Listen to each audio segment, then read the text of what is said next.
రాష్ట్ర సంపద పెంచేందుకు కృషి చేస్తున్నాం. అందుకే P4 కు ప్రాధాన్యత ఇస్తున్నామన్న చంద్రబాబు.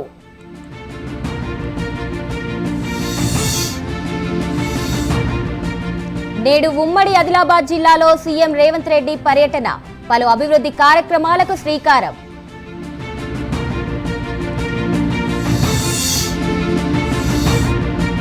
తెలంగాణ ఫిరాయింపు ఎమ్మెల్యేల కేసులో స్పీకర్ తీర్పు, ఎమ్మెల్యేలు కాల యాదయ్య, పోచారానికి క్లీన్ చిట్.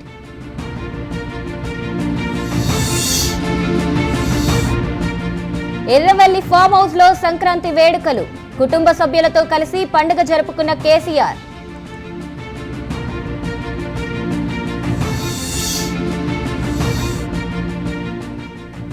కోనసీమ జిల్లా కొత్తపేటలో ప్రబల తీర్థం, భారీగా తరలివచ్చిన భక్తులు.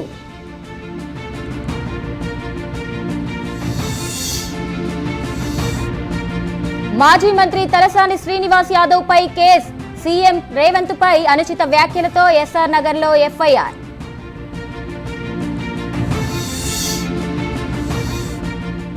అస్తిత్వం, ఆత్మ గౌరవాన్ని దెబ్బతీస్తామంటే ఊరుకో, సికింద్రాబాద్ పేరిట 17న శాంతి ర్యాలీ చేస్తామన్న తలసాని.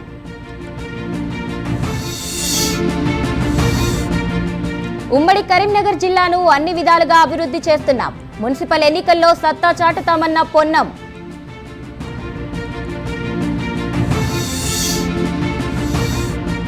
చైనా మాంజా విక్రయిస్తున్న వారిపై కఠినంగా వ్యవహరించాలి, పిల్లలు యువత జాగ్రత్తగా ఉండాలన్న హరీష్ రావు.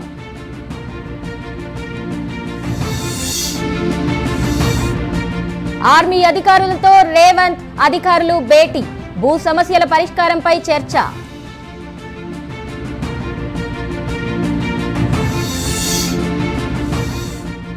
తెలంగాణ మున్సిపల్ ఎన్నికల కోసం రిజర్వేషన్లు ఖరారు, 121 మున్సిపాలిటీల్లో చైర్పర్సన్ల సంఖ్య ఖరారు.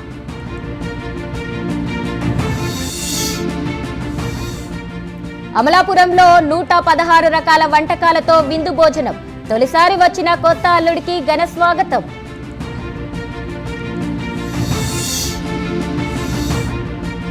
మహబూబాబాద్ లో బొమ్మల కొలువు, 3 రోజుల పాటు అలరించనున్న ప్రోగ్రాం.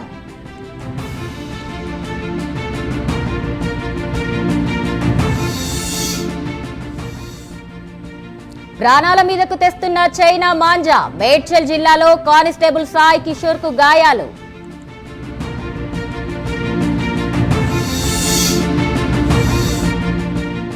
హైదరాబాద్ అత్తాపూర్ లో డ్రగ్స్ కలకలం, 2 అరెస్టు, మత్తు పదార్థాల స్వాధీనం.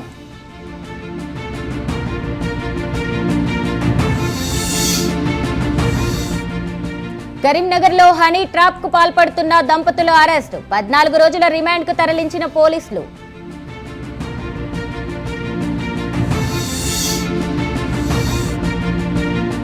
దంతేవాడ జిల్లాలో భారీగా మావోయిస్టుల పేలుడు పదార్థాల డంపు స్వాధీనం, కర్సిక్ బహార్ లో బలగాల సెర్చ్ ఆపరేషన్.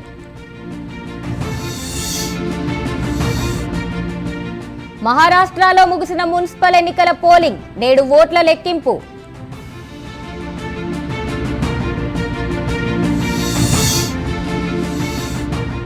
బృహన్ ముంబై నగరపాలక సంస్థ ఎన్నికల ఎగ్జిట్ పోల్స్, బీజేపీ కూటమిదే విజయమంటూ స్పష్టీకరణ.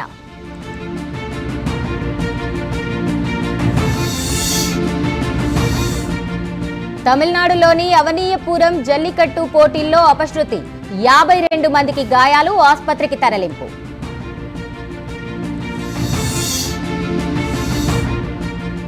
ఛత్తీస్గఢ్ లో మావోయిస్టు పార్టీకి మరో ఎదురు దెబ్బ, 52 మంది మావోల లొంగుబాటు.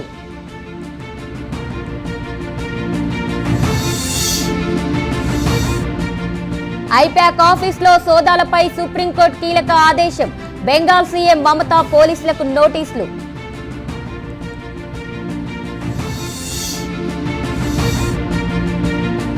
విజయ్ జననాయకన్ సినిమాకు సుప్రీంకోర్టు షాక్, ఈ దశలో జోక్యం చేసుకోలేమన్న న్యాయస్థానం.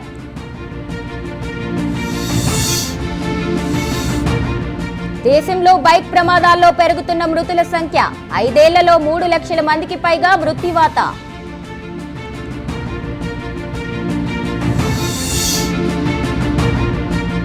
ఇరాన్లో మళ్లీ ఉద్రిక్తతలు, ఆ దేశాన్ని వీడాలని భారతీయులకు విదేశాంగ శాఖ సూచన.